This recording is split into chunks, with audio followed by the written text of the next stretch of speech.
Hey, it's Paris. I'm recording this in the future, but really it's the past because I'm currently in Tokyo, Japan. So as of me recording this, this is Tuesday morning for me, but now this is Tuesday morning for you.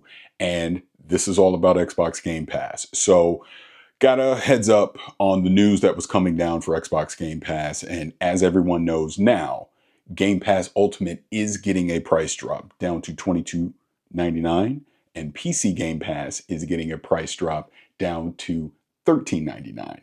And the caveat to both of these, Call of Duty is being removed from the service. Now, I think this is good news.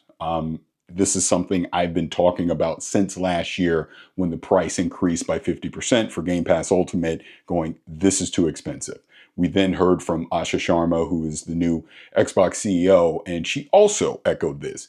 Game Pass is too expensive. So while I would have loved for this to go back to the $19.99 for Game Pass Ultimate, this is better than nothing. This does make it more affordable. This does bring some value back to the service. Now, I understand there's going to be people out there that are like, hey, why are we losing Call of Duty? Now, any Call of Duty game that has already been added into Game Pass will stay in Game Pass Ultimate. New Game Pass, new Call of Duty titles won't come to the service until a year later. So this is the compromise. And in this current economy, this current market, it's better than nothing, the way I see it. Call of Duty is kind of just its own monolith. And I think people that are excited about playing Call of Duty every year, we're going to buy Call of Duty anyways. And at least if you're still subscribed to Game Pass Ultimate, you are going to get some discounts when you buy Call of Duty outright. So compromise again. It's not the best of news, but this is good enough news because something had to be done. Game Pass was no longer the best value in gaming. It just wasn't at $30 a month. I'm speaking specifically about Game Pass Ultimate. Now, this makes it a little better. And again, if you're on PC Game Pass, lowering that price to $13.99 is a win. There's just no way around it. It was already, in my opinion, the best value tier for Game Pass. So, okay, we're losing Call of Duty out of it, but now we're getting day and date Xbox games on PC Game Pass for $13.99 a month. Now, the thing with me is with Game Pass, why I was always a fan of Game Pass and why I always say this is the best way in gaming.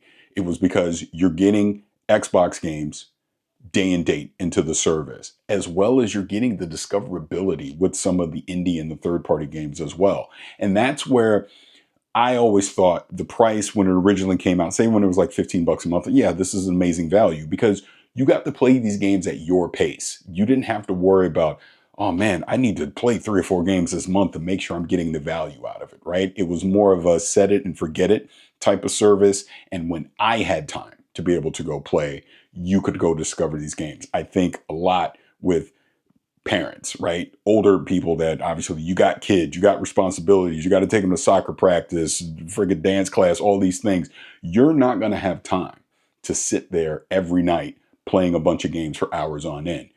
This is where Game Pass was great because you had, when you found time to play these games, you could go jump in and play it. But when it got up to $30 a month, I just didn't see it anymore. That no longer was a value to me.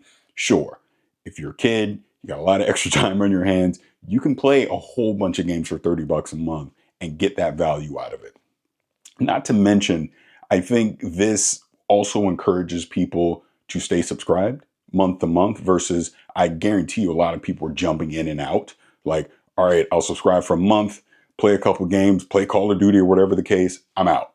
Now you're probably going to see, especially now that we're seeing this lineup that Xbox has from the first party lineup for the rest of this year going into 2027, it's pretty strong, even without Call of Duty. So now it's on Xbox. Now, if Xbox wants Game Pass to truly succeed, it's the games. The games have to be good. They have to be great. They have to be compelling. They have to be something that week after week, month after month, you're willing to want to come back and experience and play these games.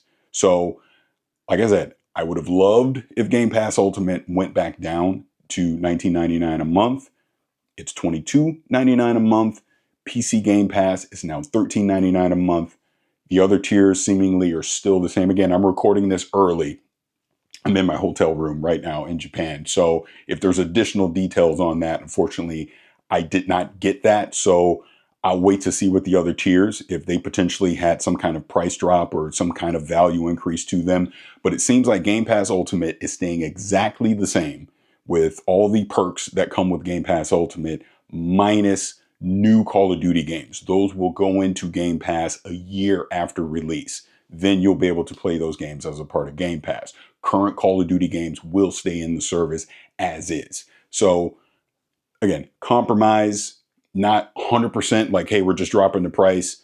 They found, like, we've always assumed Call of Duty was the reason that the price is what it was. Now we're seeing that, yes, it was the main cause of why the price was what it was. So you're taking that out of the service. I do believe you're bringing some value back to Game Pass Ultimate. PC Game Pass gets even more value by lowering that price. The compromise, we don't get new Call of Duty games. So I will be fascinated to hear what you think out there about this news, because I would imagine some people are going to be very excited about this. Some people are going to be upset about it. But if Xbox is truly going to grow Game Pass, if they're going to make this a sustainable service, they had to do something. This is something I have said since Asha Sharma took over leadership. I was like, the first thing she needed to do was fix Game Pass. And I think this is step one in fixing that service. I think the community still needs to stay vocal about the things they like and they don't like about the service. And we'll see moving forward what the new leadership is going to be able to do. So still a lot of work to do with Xbox. I think this Game Pass was a great one. I've already talked a lot about the Xbox app on PC. While it has had massive improvements, obviously we see the new Xbox full screen experience, Xbox mode. That is a great step forward. Some UI changes, the cloud gaming UI. I think the changes there look really good, but there's still a lot of work to do with that stuff. So let's get Game Pass right. Let's go look at the PC side of things with the app. Obviously, the Rogue Ally X right now takes advantage of this. We know Project Helix is going to start really leaning into that as we move into the next console generation, most likely in 2027. So now's the time for the community to voice their opinion about these things. What do you like? What don't you like? Like I said before, I will be fascinated to hear what people have to say about Xbox Game Pass and this price drop, losing Call of Duty. Is this a good value for you? Is this a reason for you to stay subscribed? Or if you dropped off, because I imagine a lot of people dropped off at $30, will this tempt you to come back? Very curious to hear that. So I'll stop rambling. Like I said, I'm in my hotel room here in Japan. I'm going to be here for the next few days. Really excited about some stuff I'm doing for Forza Horizon 6. So look for that coverage coming soonish. Not sure when I'll be able to post it, but this right now is about Xbox Game Pass Ultimate, PC Game Pass. We got some price drops. Let me know what you think. This is Paris. Thank you for checking out this video, and I will talk to you again real soon.